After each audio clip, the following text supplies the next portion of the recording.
बोले है। एक कवि ने एक भजन बना रखा है, आया बुढ़ापा बैरी पड़ी परिवार में ममता गैरी। आया बुढ़ापा बैरी पड़ी परिवार में ममता गैरी। पोता ब्यालो या मन में रैरी, एली करवा दो खड़ी रहेली करवा दो खड़ी। बूढ़ा हो गया, शमशान घाट पर लाकड़ी जान हो रही है और के उमंग भरे बैठा है कि पोता ब्याह लो या मन में रह रही, ये छोटे पोते का और ब्याह हो जाए फिर बेसिक मर जा मैं, और एक हेली बनवा दूं, एक बुढ़ा एक मकान बन जा, बस पूछा मत ना। अब पुण्यात्मा, तो ये डिमांड जो हम करते रहते हैं ये तो असंग जन्म हो गया करत्या ने। हेली भी बन गई, पोता ही ब्याह अगर मर गया, फिर गधा बन गया, कुत्ता बन गया, उस हेली के पाछे बैठेगा क्या छाव में, अंदर भीतर भी ना बढ़न दे, कोई लठ मारेंगे। तो जो काम हमने करना चाहिए वो करें, और जो होना है जो कुछ भी करना है वो प्रभु ने ही करना है, जितना उन बच्चों का संस्कार है। लेकिन जब आप इस परमेश्वर परम अक्षर ब्रह्म की शरण में आ जाओगे, फिर आपके भाग्य से अधिक भी लाभ मिलेगा, और आपके भाग्य में जो पाप होगा, कर्म दंड होगा, पाप कर्म दंड होगा, उसको नाश करेगा, उस आपदा को हटाएगा, खत्म करेगा, और तभी भक्ति में रुचि बना करती है। पुण्यात्मा बहुत बार आपको दिखाते हैं कि ये तत्व ज्ञान तो एक ऐसा भोजन है जो आत्मा को रह रहकर खिलाना चाहिए और खाना चाहिए। आत्मा में दृढ़ता आती है और फिर वो विश्वास बनता है कि हम जो साधना कर रहे हैं ये सचमुच सही है। अभी तक जितने भी ऋषि महर्षि संत गुरु वो नकली हुए हैं, उनकी एक थ्योरी थी, परमात्मा निराकार है और जैसे कर्म कोई करेगा वो भोगना ही पड़ेगा। बोला यो गीता का ज्ञान, जैसे कर्म करेगा फल देगा भगवान। अब पुण्यात्माओं, यदि हम कर्मों के आधार पर ही रहेंगे, कर्मों के आधार से ही हम चलेंगे, तो हमारे कर्म में भाग में कोई दंड, ऐसा पाप का कर्म दंड आ गया है कि हमें बहुत हानि होनी है या मृत्यु हो जानी है, तो पाप के कारण हमारे ऊपर संकट आते हैं। और यदि कोई ये कहे कि भाई संकट तो आवेंगे, भक्ति करता रहे, तो उस भक्ति का क्या फायदा। अब जैसे किसी के पैर में कांटा लग गया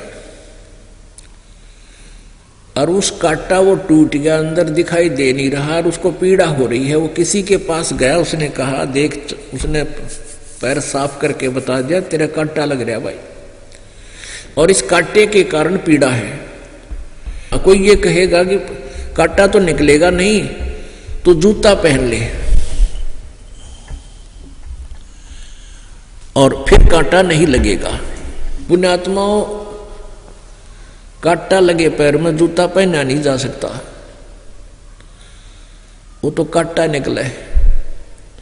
और फिर जूता पहने इस डर से पहनेगा वो कि ये भगवान कहीं फिर ना कांटा लग जाए या फिर बिजली ना गिर जाए, यानी फिर।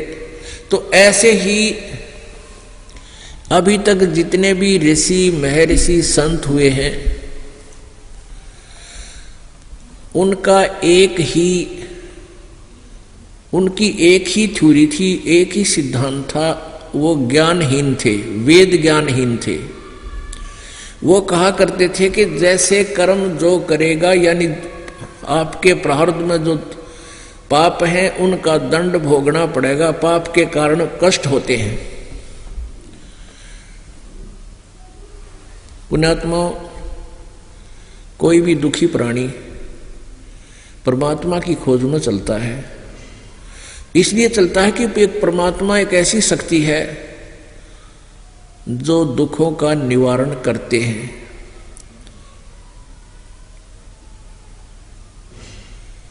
इसलिए वो किसी संत ऋषि या मंडलेश्वर महंत आचार्य के पास जाता है।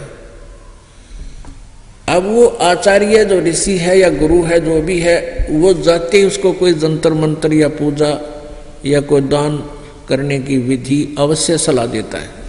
और जब उससे कोई लाभ नहीं होता तो वो कह देता है कि ये तेरे प्रारब्ध का भोग है भाई, प्रारब्ध कर्म में दंड है, तेरे पाप कर्म का भोग है, तुझे भोगना पड़ेगा, ये प्रारब्ध में लिखा हुआ है, इसमें कोई परिवर्तन नहीं हो सकता। फिर 2-3 उदाहरण दे दिया करते, जैसे श्री रामचंद्र जी ने भी अपने किए हुए कर्म का दंड भोगना पड़ा। सुग्रीव के भाई बाली को मारा था, कृष्ण रूप में आकर उसी विष्णु जी ने श्री राम रूप का बदला देना पड़ा। एक शिकारी जो बाली की आत्मा थी वो शिकारी बना, और श्री राम वाली आत्मा श्री कृष्ण जी अवतरित हुए, जन्म लिया देवकी जी के, और फिर वो उस बाली वाली आत्मा के द्वारा श्री कृष्ण जी का वध हुआ। उनके पैर में तीर मार के उनका वध किया। किसने? उस बाली वाली आत्मा, एक शिकारी ने। तो यहाँ कहा करते कि जो भगवान ने भी किए हुए कर्म का दंड भोगना पड़ा तो आपको भी भोगना ही पड़ेगा। तो आम आदमी एक बार तो संतुष्ट हो जाता था, बस ठीक है, लेकिन फिर भी आत्मा को ये विश्वास नहीं होता, वो फिर किसी और संत के पास जाता है, वो भी फिर कुछ दिन ऐसे बढ़ावा, लास्ट डायलॉग यही सुना देता, या तो वो मर जाता जो संकट निवारण के लिए धक्का भटका बेचारा, या फिर वो नास्तिक हो जाता। और यही कारण रहा कि इस पूरे विश्व में अब कितनी आबादी नास्तिक हो चुकी है। पूरा चीन कम्युनिस्ट में नास्तिक, रूस नास्तिक, कितनी आबादी। और जो क्रिश्चियन हैं या मुसलमान भाई हैं ये भगवान भक्ति अवश्य कर रहे हैं, लेकिन इनके अंदर दया रही नहीं, मांस निरा खाएं। ऐसे सिख लगभग 70% सिख समाज मांस खाने लग गया, और अब हिंदू समाज में बिजली गिर गई। ये भी मेरे ख्याल में 70-80% हिंदू भी लाग गए खाने, नहीं 60 तो जरूर खाने लगे। तो इस प्रकार नास्तिकता बढ़ती जा रही है और विकार बढ़ गए, क्योंकि भगवान का डर रहा नहीं। क्योंकि भगवान का डर जब बने, जैसे ही आप जी उपदेश ले लिया, आप जी को नियम बताए जाते हैं कि ये नियम अंतिम श्वास तक आपने निभाने हैं, और आप जी कोई नियम भंग कर देते हो नोविंगली, जानबूझ के, फिर कुछ दिन के बाद आपको ऐसा झटका लगता है और आपके समझ में आवा है कि मन ने नाम तोड़ दिया, मेरी मर्यादा भंग होगी, इसलिए मुझे कष्ट हुआ। तो आप तुरंत आते हो और दोबारा उस नाम को सुचारू करवाते हो, दोबारा उपदेश लेते हो, वो कनेक्शन जो कट गया था दोबारा जुड़वाते हो, या दोबारा उपदेश दे दिया जाता है। आगे के लिए उसको सावधान कर दिया जाता है कि बार बार ऐसा करेगा तो परमात्मा सुनेगा नहीं तेरी। तो पुण्यात्मा फिर वो डरता है और बुराई नहीं करता, तुरंत त्याग देता है। और जो परमात्मा की शरण में नहीं है वो कितनी कुछ भी कर रहे हैं, उनको कोई हानि नहीं होती, क्योंकि जब तक उनके पुण्य चलते हैं तो वो खूब कुबद करते हैं, डाके भी मारते हैं, हत्याएं भी कर देते हैं, मनुष्यों की, पशुओं के मांस भी खाते हैं, शिकार भी खेलते हैं, उनका कुछ नहीं होता। लेकिन फिर इकट्ठा होगा उनका इकट्ठा होगा जब याद रखेंगे क्या होगा। अब जैसे कोई बच्चा स्कूल में आता है, विद्यालय में प्रवेश है, और वो शरारत करता है, नियम भंग करता है, विद्यार्थी अपनी विद्या ग्रहण नहीं कर रहा ढंग से, तो अध्यापक उसको प्रताड़ित करता है, धमकाता है, डराता है, खुरकाता है, कान पकड़वा दे, और जब वो बच्चा स्कूल छोड़ जाता है, इन मर्यादाओं को ना निभाने के कारण वो स्कूल त्याग देता है, और वो बच्चा फिर चाहे गधे पे बारी लो, टीचर ना कहे तो क्यों धक्के खानता अंडा है, वो कितना भटको, कितना जाओ, कितनी उल्टे काम करो, टीचर फिर उसको नहीं धमकाता, शिक्षा प्राप्त कर जाते हैं। तो इसी प्रकार ये एक विद्यालय है परमात्मा के पाने वाला, एक ही हॉस्पिटल है समझो, जन्म मृत्यु के रोग का नाश करने वाला। तो यहाँ आप जी ने अब परमात्मा के अनुकूल रहना पड़ेगा। आज कुछ भक्त ऐसे हैं जिन्होंने 1 वर्ष 2 वर्ष 3 वर्ष यहाँ साधना की, 4 वर्ष 5 वर्ष और अपनी भक्ति की मर्यादा में रहे और फिर वो नाम तोड़ गए, किसी अपनी नालायकी से छोड़ दिया, आना जान 100 दोष निकाल कर हमारे अंदर।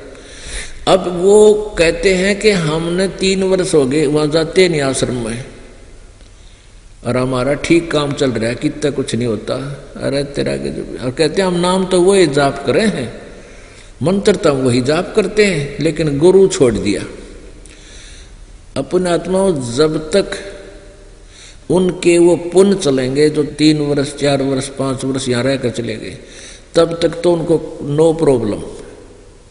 और जब वो पुण्य खत्म हो जाएंगे, वह बैटरी डिस्चार्ज होगी, वो इन्वर्टर को नहीं चला है।